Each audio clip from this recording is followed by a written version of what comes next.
Budgeting can be really frustrating, especially with inflation as high as it is.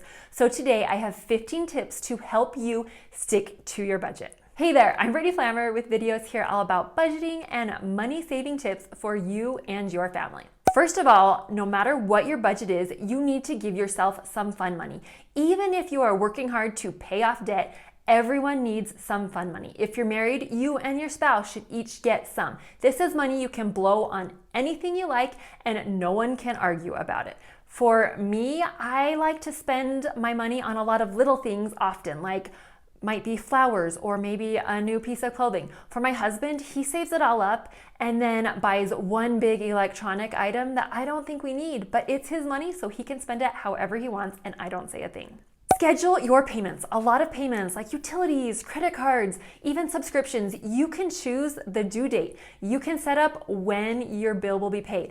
I recommend setting it up so it's just a day or two after you get your paycheck. Then your bills, you know you have money in there for your bills. Whenever possible, try to average out your bills. A lot of utilities will offer an option for you to pay an average amount. It depends obviously on your city and on where you live. We have lived places where the city does a rolling average. Like for utilities, we do a rolling average. So it changes a little bit month to month, but they take the past 12 months and do an average. So it only changes a few dollars month to month. Where we currently live, they do an average for a year and then at the end of the year, they will adjust. So look at your city, look at where you live, see if they will let you do an average payment because it is so much easier if you know roughly what to expect or it's roughly the same every month as opposed to having a $20 electric bill this month and then next month when you use the AC having a $200 bill. It's just easier if it's an average amount and consistent amount. Try a zero-based budget. Zero-based budget means the money you make is equal to the money you spend.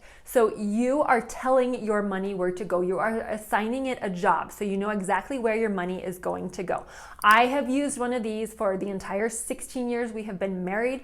I love it. I use a spreadsheet. I have video tutorials on that. I will link some in the description box down below, or you can subscribe and watch our monthly budget videos to see how I do it.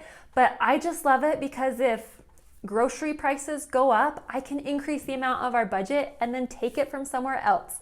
So it's very visual and easier for me to see. Sinking funds are great. If you have expenses that are not monthly, that aren't regular, what you can do is you can set aside a little bit of money every single month so that when you have that expense, you've already got the money. I like to do this for things like vacation or Christmas, or maybe if your car insurance is due every 6 months, you just set the money aside every month and then you have it when you need it.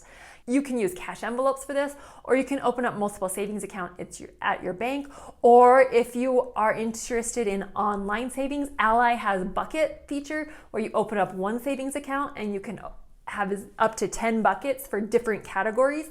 I love this. I even have a video all about it. I will have it playing at the end of this video, maybe right up there. Have a miscellaneous category. Now, no matter how good you are at budgeting, stuff comes up that you're not expecting, that you're not prepared for. So just having a little bit of planned for miscellaneous helps. You don't have to worry about those tiny little things that pop up here and there. Make sure you have an accountability partner. Now, if you're married, you should do your budget with your spouse and you are each other's accountability partner. If you are single, then look for a friend or family member that you can be open and honest with and you can be accountable to them. You can tell them how you're doing and ask them for support. Track your progress. If you are working towards paying off debt or saving for something, print out a chart, color it in every time you put money towards it so that you can see your progress. It makes it so much more rewarding. It's kind of like checking off an item off of your to-do list.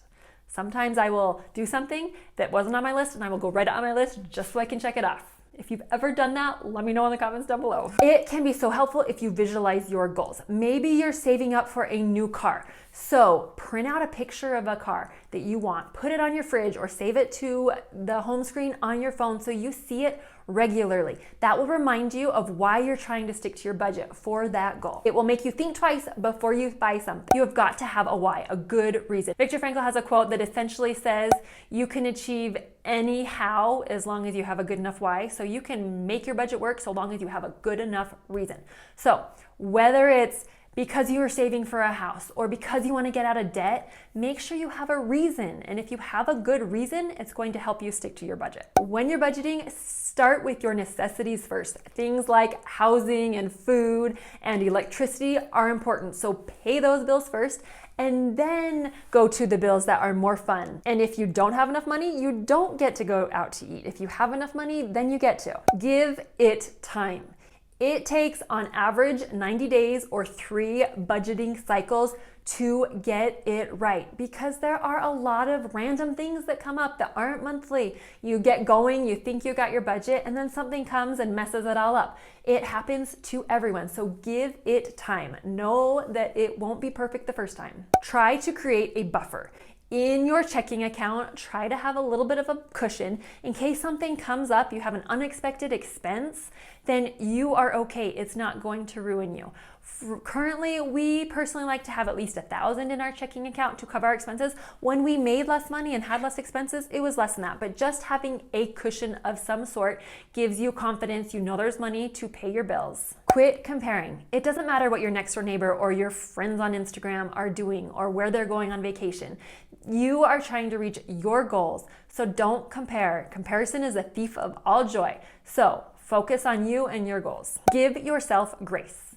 No matter how hard you try, you're gonna make mistakes, you're gonna mess up. I have been budgeting for 16 years and I still make mistakes all the time. Just learn from them. That's the best you can do. So give yourself some grace. If you would like some practical tips for sticking to your grocery budget specifically, check out my video right up there. And I mentioned the Ally online savings buckets. I will put that right here if you're looking for a place for your sinking funds. Thanks so much. See you in the next video.